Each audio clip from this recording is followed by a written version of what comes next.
शेतकरी बांधवांसाठी आताच्या क्षणाची सर्वात महत्त्वाची आणि मोठी बातमी. कांदा व संदर्भातील कांद्याच्या भावात वाढ होणार का, किती, कधी आणि कशामुळे होणार, काय महत्त्वाचे कारण, सविस्तर थोडक्यात संपूर्ण अपडेट बातमी आपण या व्हिडिओच्या माध्यमातून जाणून घेण्याचा प्रयत्न करा. तर महाराष्ट्रातील तमाम कांदा उत्पादक शेतकरी बांधवांना एकत्र विनंती, व्हिडिओ अतिशय महत्त्वाचा व्हिडिओ जर आवडला तर नक्कीच लाईक करा. चॅनल तुम्ही असाल तर माझा शेतकरी यूट्यूब चॅनल सबस्क्राईब करून जर लाईक म्हणजे नोटिफिकेशन तुमच्यापर्यंत सर्वात अगोदर पोहोचत असते. चला तर मित्रांनो, व्हिडिओला सुरुवात करतो. करू शकता कांदा खरेदीचा वांदा. केंद्र सरकारच्या ग्राहक व्यवहार विभागाच्या किंमत स्थिरीकरण निधी योजनेअंतर्गत 15 मेपासून सुरू झालेल्या कांदा खरेदीला 2 महिने उलटूनही अपेक्षित गती मिळाली नाही. नाफेड आणि NCF या दोन्ही संस्थांना देण्यात आलेल्या 2 लाख टनाच्या उद्दिष्टापैकी 15 जुलैपर्यंत केवळ 34,000 टन म्हणजेच 17% कांद्याचीच खरेदी झालेली आहे.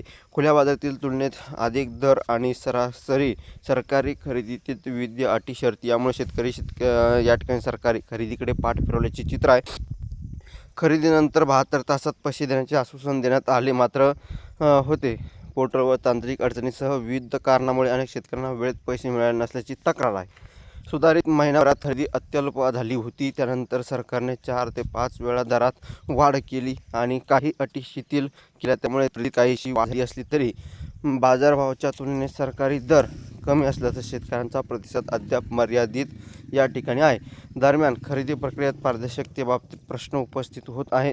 खरेदीत अद्ययावत माहिती सर्वत्र उपलब्ध नसल्याने तसेच खरेदी करणाऱ्या सरकारी संस्थांबाबत शंका असल्याची उपस्थित केली जात असल्याचे सांगण्यात आहे.